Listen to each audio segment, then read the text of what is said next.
Alors bonjour, je m'appelle Camille, j'ai 29 ans. J'habite à Savigny depuis que j'ai 8 ans. J'ai grandi à la Cap d'Or jusqu'à mes 13 ans, 13-14 ans. Ensuite on a déménagé toujours à Savigny, mais vers les Arcades, donc à la Martinière. Un quartier plutôt tranquille, contrairement à la Cap d'Or. Et c'est là que j'habite depuis mes 14 ans. J'en ai 29, donc ça fait un bail maintenant. Voilà. C'était une grande famille en fait, pas si grand quartier que ça, mais tout le monde se connaissait, tout le monde se disait bonjour, tout le monde allait chez l'un, chez l'autre. J'ai pas d'autre mot qu'une putain d'ambiance quoi. Avant, à la Cap d'Or, quand j'y habitais, tout était ouvert. Il n'y avait pas de grillage. Et j'y suis retournée récemment, il y a des grillages partout. Tout est fermé, tout est cloisonné, il faut des codes. Du coup, comme j'ai grandi à la Cap d'Or, je suis allée à l'école primaire Les Rivières. Ensuite, j'ai poursuivi au collège Louis Armand, l'ancien collège Louis Armand, et je voulais faire du chinois. Alors voilà, je voulais pas être comme les autres, et du coup j'ai eu mon bac littéraire en 2010, donc à mes 20 ans. Je suis partie fille au père à Chicago. Après j'ai voyagé, j'ai fait la Sicile, la Thaïlande, le Panama et le Sénégal. Donc tout ça pendant 1 an et demi.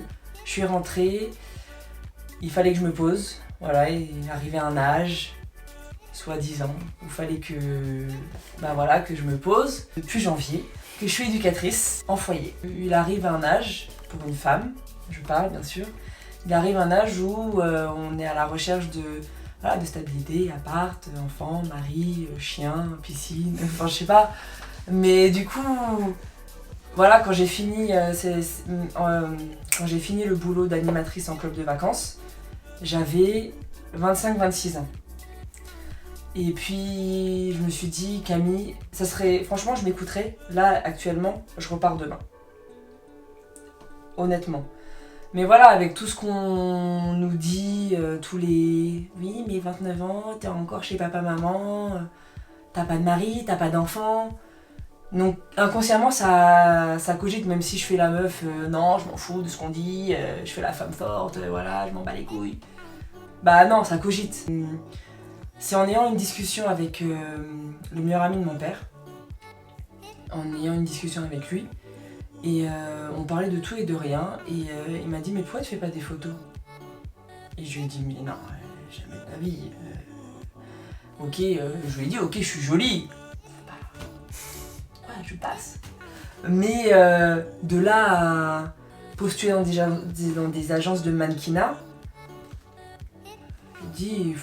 pour moi, voilà, c'était l'image Victoria's Secret. Voilà, les femmes squelettiques, où t'as pas un pet de graisse qui sort. Je me suis dit non, des meufs comme moi, il n'y a pas en France. Et du coup, je me suis dit, pourquoi pas rechercher sur internet. Et en recherchant sur internet, j'ai vu qu'il y avait des agences de mannequins plus size, une grande taille. Je me suis dit, ah ouais.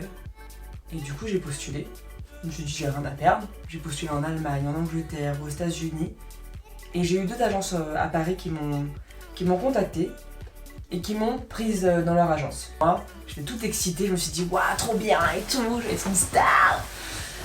Et plus rien. Je me suis dit au moins j'aurais essayé. Et un jour, ils m'envoient un casting pour un défilé, la Pulp Fashion Week. Donc j'envoie. Et au début, j'étais pas convaincue, je me suis dit bon. Et bingo, ils m'ont dit ton profil nous intéresse, de telle date à telle date, on défile. Et ça a été le déclic. Ce défilé, honnêtement, ça a été le déclic. C'était la première fois que je défilais, en talons, en lingerie. C'était vraiment la première fois qu'il y avait un tapis rouge, il y avait plusieurs modèles du monde entier. Et là, j'ai kiffé quoi, je me suis dit, waouh, putain, c'est kiffant. Bon, c'était pas rémunéré, mais de voir ce monde-là, j'ai vraiment apprécié. Et du coup, je me suis liée d'amitié avec une nana, Georgia. Et cette meuf-là, c'est celle qui a créé notre collectif actuel, The All Sides Catwalk. Et du coup, après ce défilé-là, elle a eu l'idée de créer ce collectif et de faire un happening sauvage. Donc du coup, le premier happening, ça a été en avril l'année dernière, où on a défilé dans plusieurs spots de Paris. Et on a on a shooté en fait en petite lingerie. Donc ça avait fait le tour du monde. Et suite à ça, en fait, il y a eu plein de choses qui se sont passées. Vraiment plein de choses, plein de shootings, on a parlé de nous. Et en fait, vraiment, ce mouvement, c'est de montrer en fait que la femme, en 2018, parce qu'on a commencé en 2018, bah en fait, c'est pas celle qu'on voit dans les magazines, Victoria's Secret, tout ça. C'est qu'aussi la femme actuelle, bah, elle a ses rondeurs. Elle fait pas du 34-36, elle fait du 42, 44, 46, voire plus. Et enfin voilà quoi, donc on est 7 nanas, 6 maintenant, mais 6 nanas de différentes origines, de tailles différentes, de poids différents. Et on représente voilà, la femme française en 2019. C'est l'image qu'on nous a donnée en fait. Donc maintenant on est obligé. Bah après maintenant j'ai plus honte d'être plus size. C'est vrai qu'avant, jamais de la vie je me serais dit ah mais je vais m'assumer en lingerie, je vais m'assumer à être qui je suis, comment je suis. Jamais.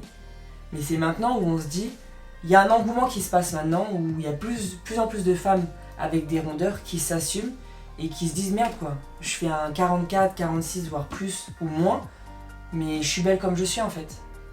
Clairement quand on me demande ouais qu'est-ce que tu fais à part ton métier d'éduc, je dis je suis mannequin grande taille.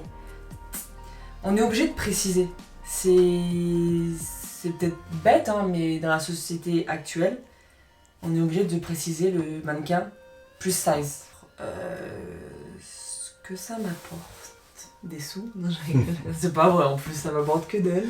J'ai appris à m'accepter, l'estime de moi-même, c'est important. J'ai eu beaucoup de mal, mais maintenant quand je me vois dans le miroir, quand je me regarde, je me trouve trop fraîche en fait. Ouais, je me la pète, mais franchement je me trouve archi fraîche, je me kiffe. Je kiffe mes rondeurs. Et puis ceux qui sont là, qui critiquent, qui jugent ou quoi, bah clairement je les emmerde. Enfin voilà, je me sens bien dans ma peau. Et franchement, j'ai eu un parcours assez compliqué sur moi-même. Donc ouais.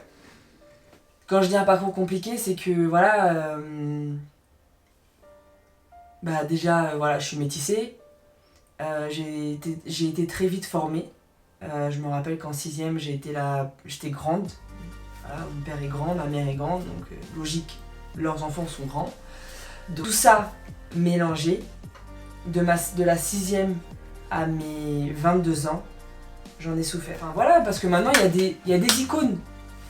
Il y a des modèles, des femmes qui s'assument, qui sont là, qui se disent assumez-vous, assumez-vous, assumez-vous, vous êtes belle, vous êtes belle. Ben, nous, à l'époque, il n'y avait pas ça, quoi. On s'assumait comme on pouvait, quoi. C'est-à-dire, on avait ça d'estime de soi, on avait ça de confiance en soi, enfin, c'était compliqué. C'est vrai que j'ai beaucoup de retours de jeunes filles, en fait, ou même de femmes, concrètement, qui me remercient. Et ça, c'est vrai que quand j'ai commencé, honnêtement, je le faisais pour moi. Je vais pas me mentir, je vais pas dire « Ah non, je voulais diffuser un message à tout le monde ». Non, je le faisais pour moi, les photos je le faisais pour moi parce que je me trouvais fraîche. Et c'est là que c'est récemment où j'ai vu cet engouement de messages positifs. Je me suis dit, ah ouais, en fait, ce que je dégage, que ce soit dans mes photos ou même dans mes vidéos, bah ça parle en fait. Et j'ai commencé des vidéos dans la voiture. Et puis je voyais que ça faisait rire des gens. Je me suis dit, bon, je continue.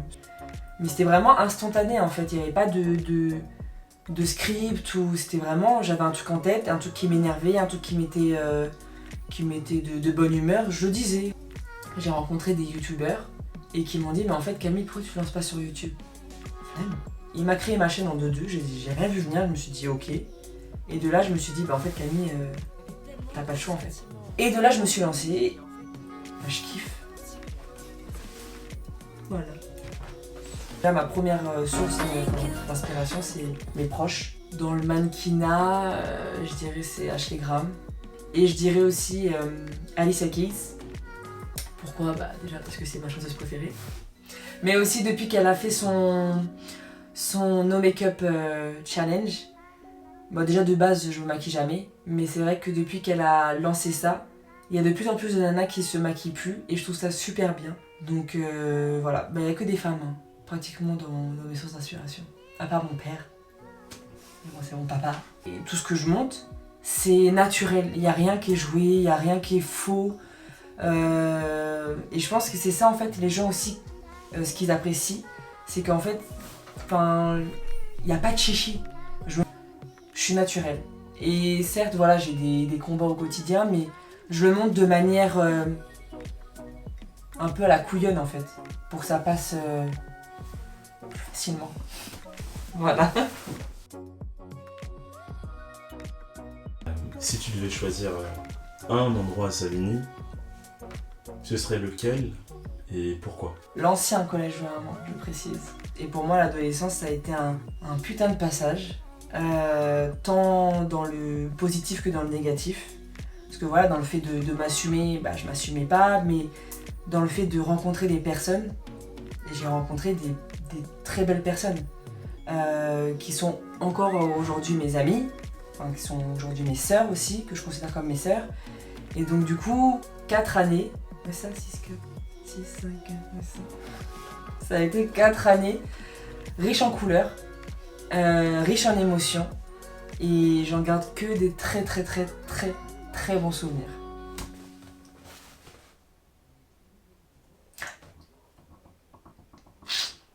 Merci. Merci.